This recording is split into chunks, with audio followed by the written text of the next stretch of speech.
Alright, now, first thing first, what is sensory processing? We are always taking in information from our eyes, ears, body, and skin. This is called sensory input. Nerves throughout our bodies take in the information and our brains process it. Tells what it means.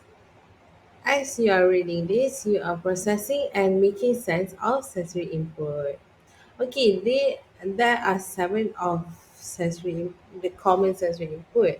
The first is visual or vision input, the words you are reading on this page right now. Okay, second, auditory or sound input, the background noises you're trying to ignore while reading, like the sound of the fan, the sound of the background music, and so on. Third, tactile or touch input, feeling the paper you're holding, the seat you are on, and the clothes you're wearing.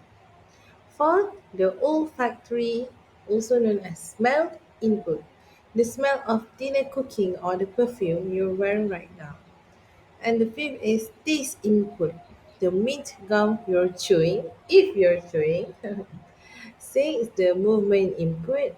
Okay, as for movement input, there are two parts, proprioception and vestibular input.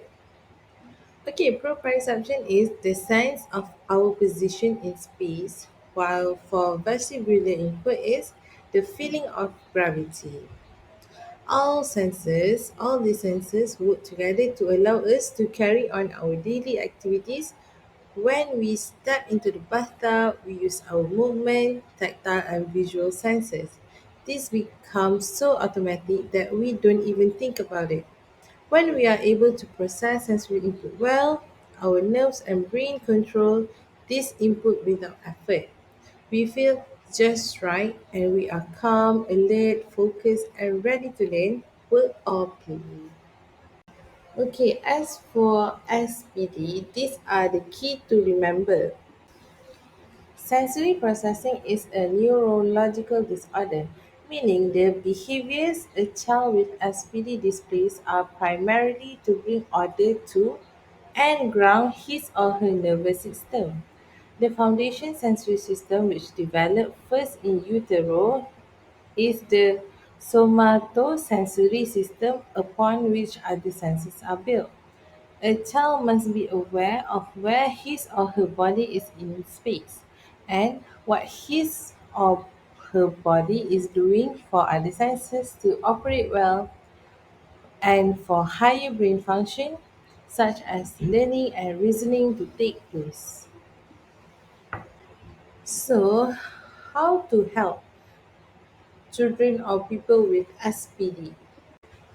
First, we are need to carefully observe our child's emotion, reaction, and respect them. Then, be in tune with your child's sensory preferences. Does he or she seek or avoid certain types of input? Next, if your child seeks intense sensory input such as jumping, crashing, and falling, incorporate this into safe activities such as bowling, monkey bars, trampoline, and pulling a heavy wagon. And finally, if your child is sensitive to certain sensation, activities that provide deep pressure on skin, resistance to muscles, and input to joints are coming. Okay, now 10 fundamental facts about SPD. Okay, SPD, sensory processing disorder, is a complex disorder of the brain that affects developing children and adults. Parent survey, clinical assessment, and laboratory protocols exist to identify children with SPD. At least 1 in 20 people in the general population may be affected by SPD. In children who are gifted and those with ADHD, autism, and Fragile X syndrome, the prevalence of SPD is much higher than in the general population.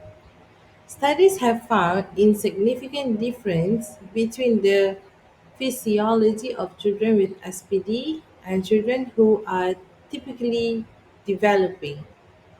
Okay, next one.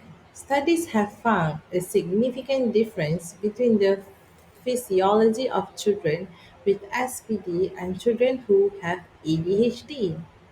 Sensory processing disorder (SPD) has unique sensory symptoms that are not explained by other known disorders.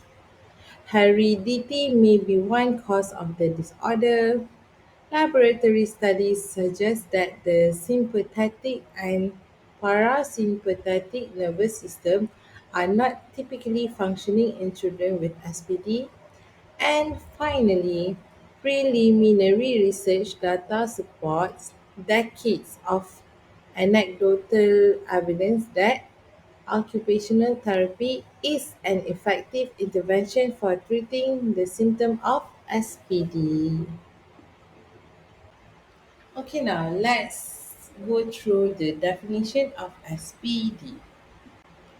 Like before, I mentioned we take in information through eight senses: sight, sound, touch, smell, taste, vestibular, proprioception, and interoception. Interoception, I did mention before. Interoception is sensation from internal organs. Okay, SPD is a disorder of the process by which we receive information through our senses, organize this information, and use it to participate in everyday activities. So now, what does SPD feel like?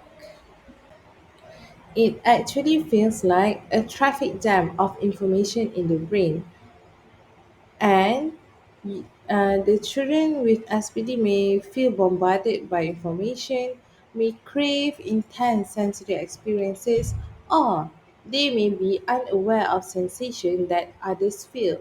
And finally, children with SPD may also have sensory motor symptoms such as a weak body, clumsiness, or delayed motor skills.